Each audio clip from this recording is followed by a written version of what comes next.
Assalamualaikum warahmatullahi wabarakatuh. Untuk kali ini kita akan membahas materi manajemen investasi yang bertemakan analisis finansial dan laba perusahaan. Untuk pembahasan kali ini bersama saya Rizky Noviana dan teman saya Rizka Angelia. Untuk yang pertama yaitu konsep dasar laba perusahaan, di mana laba perusahaan ini sangat penting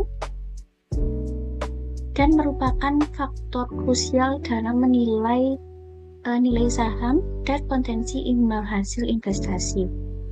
Metrik seperti laba per saham atau IPS dan rasio harga terhadap laba atau PE menjadi dasar valuasi utama dalam pasar modal yang menggabungkan informasi historik dengan proyeksi masa depan.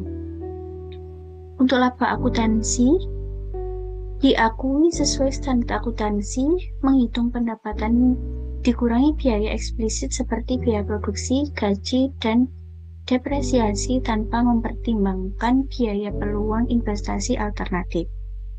Untuk selanjutnya yaitu laba ekonomi. Manfaat ekonomi yang lebih luas mencakup biaya peluang dan manfaat moneter, memberikan gambaran yang lebih komprehensif terhadap probabilitas sebenarnya dengan memasukkan alternatif investasi terbaik yang dikorbankan. Untuk selanjutnya yaitu perbandingan laba akuntansi dan laba ekonomi. Untuk laba akuntansi berdasarkan standar akuntansi fokus pada biaya eksplisit yang tercatat dalam laporan keuangan perusahaan. Untuk laba ekonomi mempertimbangkan biaya peluang, memberikan gambaran profitabilitas yang lebih realistis untuk pengambilan sebuah keputusan strategis. Yang selanjutnya yaitu metrik utama valuasi saham. Yang pertama ada earning per share atau EPS, dihitung dari laba bersih setelah pajak dibagi jumlah saham beredar, menunjukkan profitabilitas per unit saham dan menjadi dasar penilaian fundamental. Untuk selanjutnya yaitu interpretasi atau PE ratio.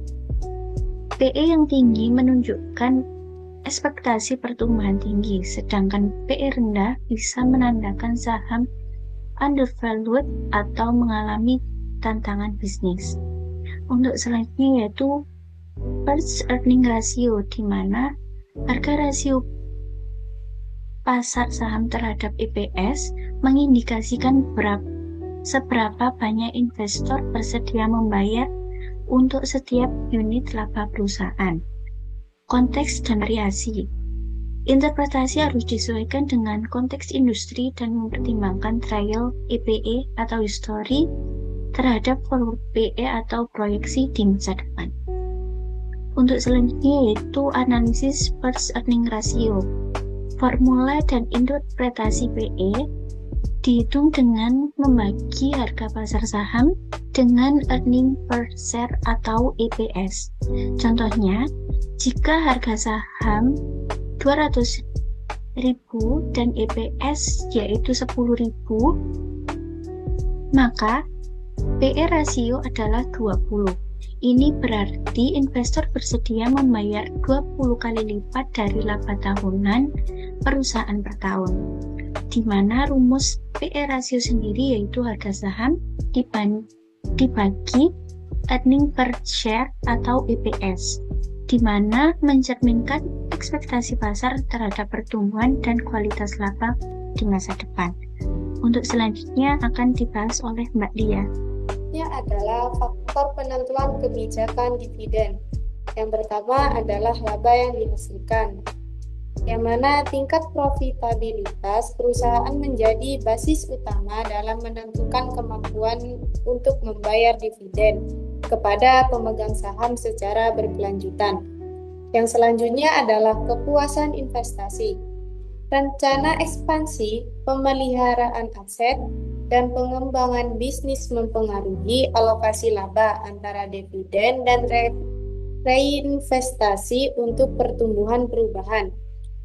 Yang ketiga adalah kebijakan manajemen, yang mana strategi distribusi laba yang ditetapkan Dewan Direksi berdasarkan visi jangka panjang, stabilitas keuangan, dan ekspektasi pemegang saham. Yang selanjutnya adalah kandungan informasi dividen terhadap pasar. Dampak negatif pemotongan dividen itu terdapat 3 faktor. Yang pertama, menimbulkannya kekhawatiran investor tentang masalah likuiditas atau penurunan laba perusahaan. Yang kedua, dapat menekan harga saham karena persepsi risiko yang meningkat dari pasar. Yang ketiga, mengisyaratkan prioritas investasi tinggi atau tantangan operasional yang sedang dihadapi. Yang selanjutnya adalah sinyal positif kenaikan dari dividen. Terdapat 3 faktor juga. Yang pertama, menunjukkan keyakinan manajemen terhadap stabilitas laba masa depan perusahaan. Yang kedua, menariknya investor yang mencari pendapat stabil dan dapat diandalkan jangka panjang.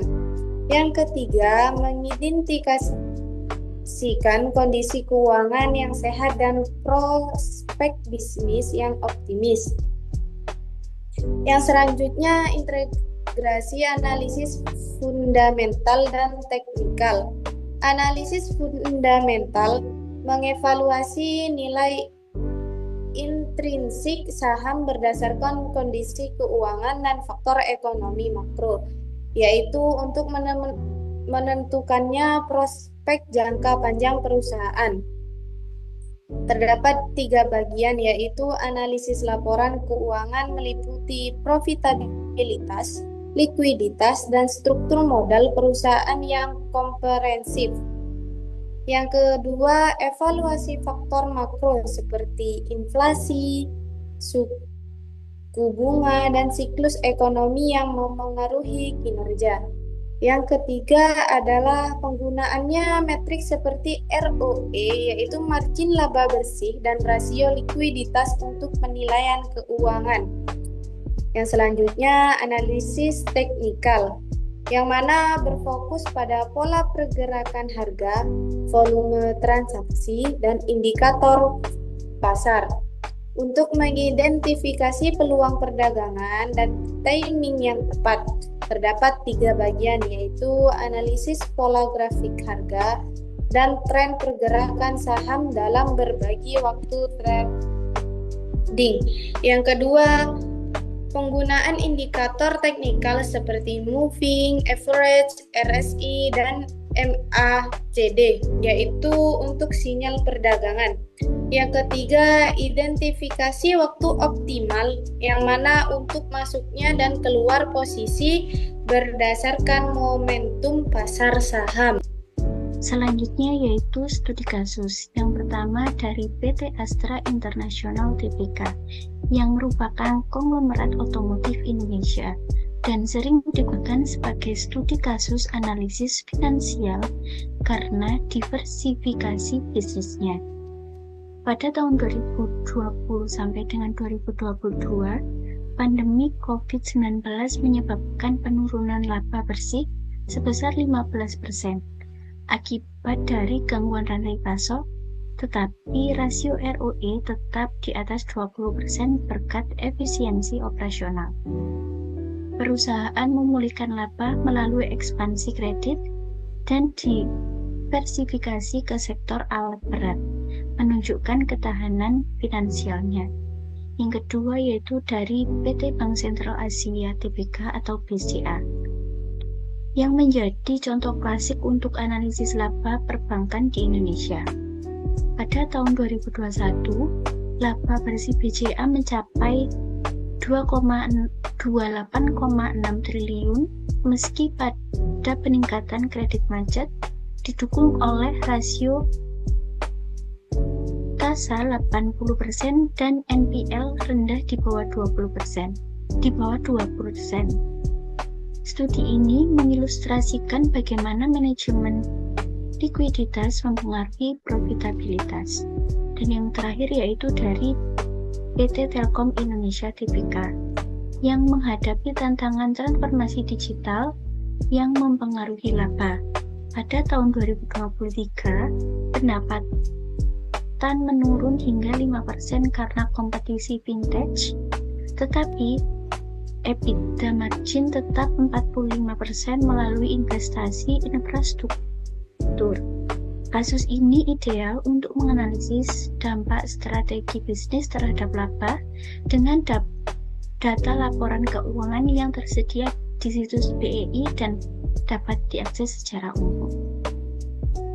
Mungkin itu adalah materi yang bisa kami sampaikan. Jika ada kurang lebihnya, mohon maaf. Wassalamualaikum warahmatullahi wabarakatuh.